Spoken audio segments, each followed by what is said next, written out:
Yeah, Balasubramanian, Managing Director and CEO with Aditya Birla Sun Life AMC. Bala, good morning. Thank you for joining us. In your understanding, what is happening in the world? Is this is the pain now nearing its end, or we are in for some more days of volatility? More bad news could come in because, like they say, that once the bad news starts in the financial sector, it just does not stop at one or two.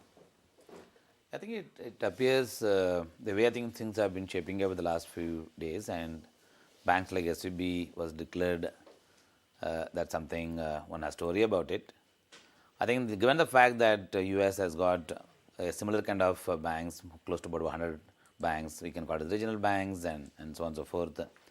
And also having understood what could have led to the problem of SVB, which is more in the name of in the form of ALM, in the form of not being mark to market all the securities that they have in the portfolios, not raising deposit rates in line with what the Fed has been doing, unlike what India has been doing, far better job in compared to the US.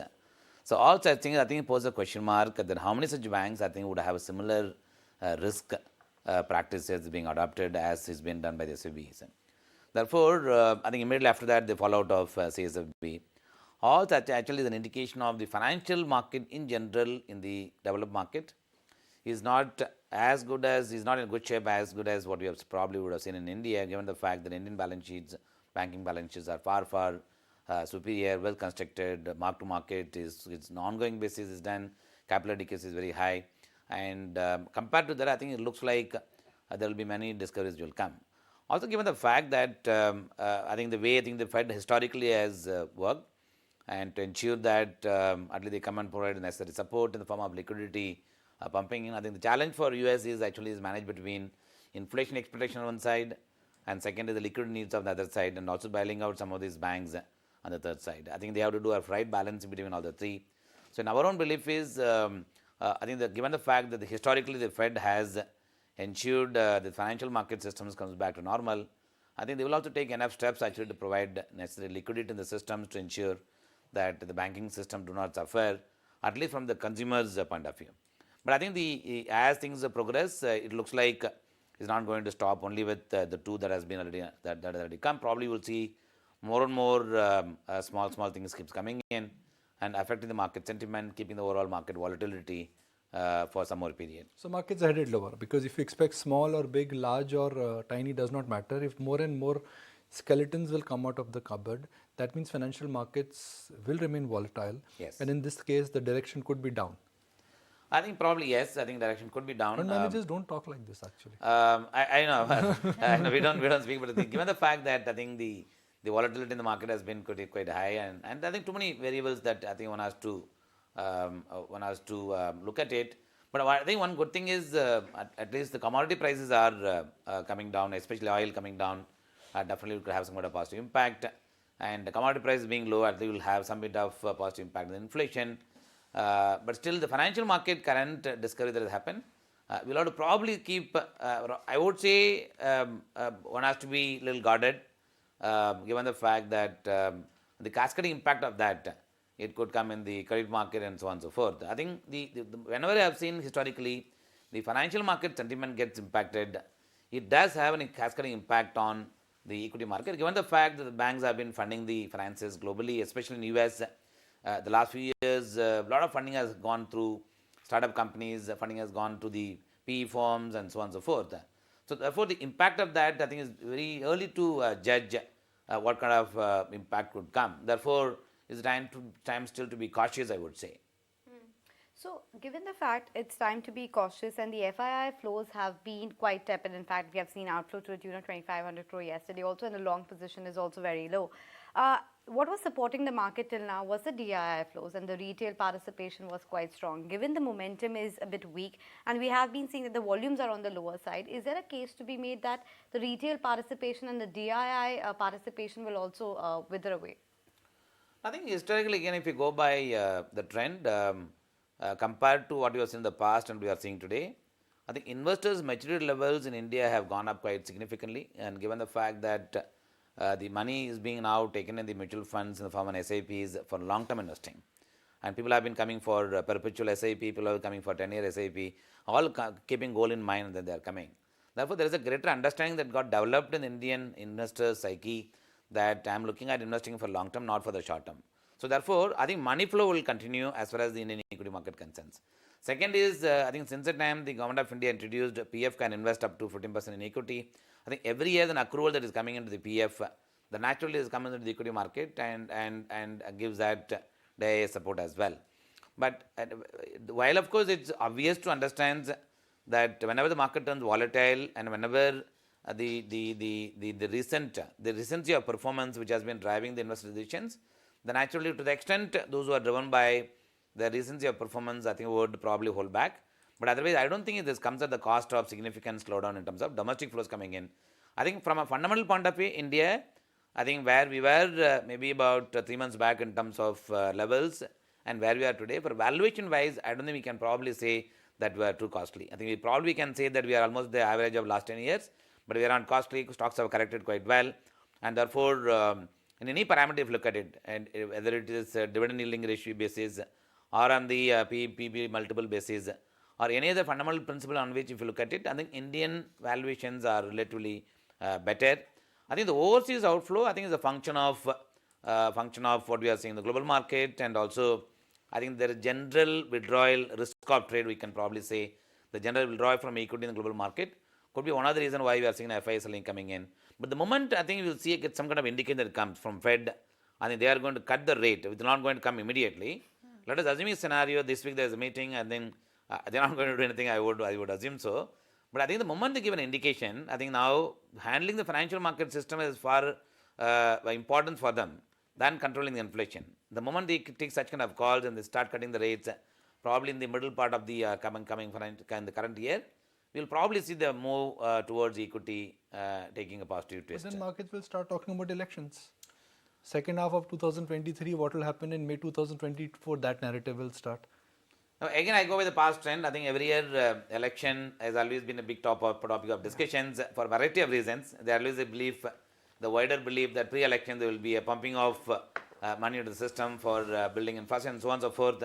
Fortunately, this government has never done anything just because election is coming, therefore I need to do different. They have been doing it as a work in progress, business as usual kind. Around the year, they have been building this, the whole economic model to the next level. Therefore, I would assume the election-led outcome would be more on the positive side rather than the negative side. It probably can give a positive twist to the market given the fact that once the election is over, the next 5 years would probably be the next 5 years to look for from Indian economy point of view. Given the fact we will be marching towards fighting the economy, I think we will also be marching towards making Indian economy to the third number position in the world. So all such things I think will probably shift the attention from global market towards India as we come close to the elections and then beyond.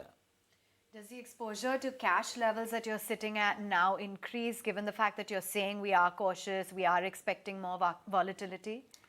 I think the way money managers operates is one, you go and park yourself on stocks which are less volatile and will not have less earning negative surprises, at the same time less downside. That's one way actually go and park yourself. Basically, all these consumption driven companies would probably be one of the segment in which I think you go and hide yourself. But in addition to that, from a cash flow point of view, money managers generally don't take a big cash calls, which is normally in the range of about 4 to 5%, not more than that. So consumption is one space which you are suggesting that perhaps one can go and hide. Is it coming, from the fact that it's better to be with domestic cyclicals rather than export-facing sectors like IT, pharma? Is that the rationale? I think domestic consumption looks like one is in the uptick, and second is the per capita income levels in the country which has been rising. Definitely, I think it will lead to an increase in consumptions. And this time, the rabi crop season has been far superior compared to the last few years. Therefore, the rural economic activities, I think, likely to generally speak up. Therefore, I think the downside risk on the consumption side seems to be limited and probably would have a positive outcome coming from the segment. From IT as a sector point of view, I think we have to look at it into exports in two parts. One is IT exports and second is non-IT exports. Clearly, the IT remain an integral part of the global market. And balance sheets are clean and stocks have corrected. And globally, I think all technology companies corrected quite significantly. And I think Indian IT companies also got corrected quite significantly. Therefore, the valuations become attractive and clean balance sheet, very high cash levels in the books and high dividend distribution track record and so on and so forth. Therefore, that segment could also play in our own belief is as a contra play. What about the outlook on the overall private capex? Because we have seen that policy impetus as well coming through. There has been government spending. In light of all of this, are you looking at a decent pickup in private capex, or have you witnessed that?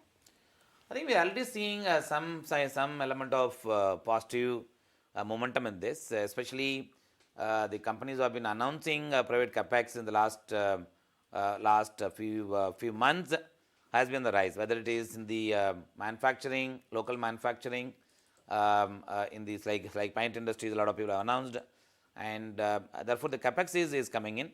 I think it's just a question of time. What we have seen in the last years, post PLI schemes were announced. I think we saw significant announcement coming in the auto space and auto related space. I think we'll probably see a similar trend is emerging. I think most of them, I think, do not hit the headline because they're not in the size of $5 billion, $10 billion kind of private capex, but all in the range of about $1 billion to $3 billion kind of things. And the many companies are actually undertaking that. Therefore, I would assume PLI-led private capex coming in, and also the existing capacity being expanded in certain sectors where the demand for the materials continues to remain very, very large, whether it is in steel, cement, and those are sectors where we are also seeing capex being announced. But all of them actually, in some sense, preparing ourselves for the demand supply situation will change in the next few years. Let me ask two pointed questions here. First, the SIP cancellations. Now, the USP of India has been that FIs are selling, domestic institutional investors are buying. They are buying because they have flows, which is a function of SIPs. The SIP cancellation ratio, which was reported by press last week, is at a multi-year high. If this cancellation number is strong, that means for the second half of this year, the flows will also dry up. I think the way Nikunj one should see is cancellation is actually the function of the market sentiment, and I think it's a business as usual kind of things. The ratio only can differ from the normal ratio in the cancellation is roughly about 30-35%. Okay, every time. It's nothing new actually. Now I think people are just looking at the number and then saying SIP cancellations are high. Historically, you have seen, I think the way you have to look at the SIP number is in two ways. One, how many number of people actually keep on buying SIP? That's called SIP registrations. That's gross number we call it. New people. New people. Okay. Even existing people also increase their SIP depending on the market. We call it step up SIPs. So that also people do. There are also step down SIPs. The people who are negative or already enough built. They have built enough book on SIPs. They also cut down their exposures.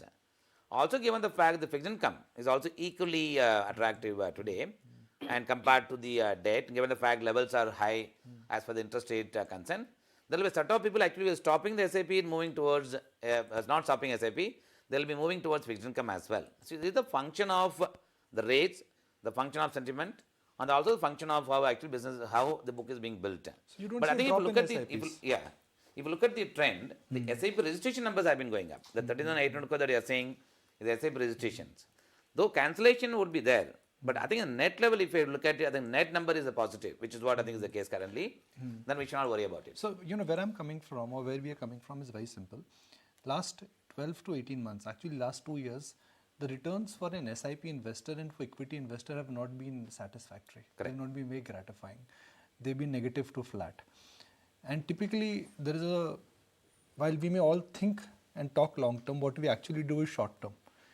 Is there a fear now, given the last 2 years of performance by equity diversified schemes and by equity markets in general, SIP culture could get challenged and SIP cancellations could increase, which would have impact on net inflows?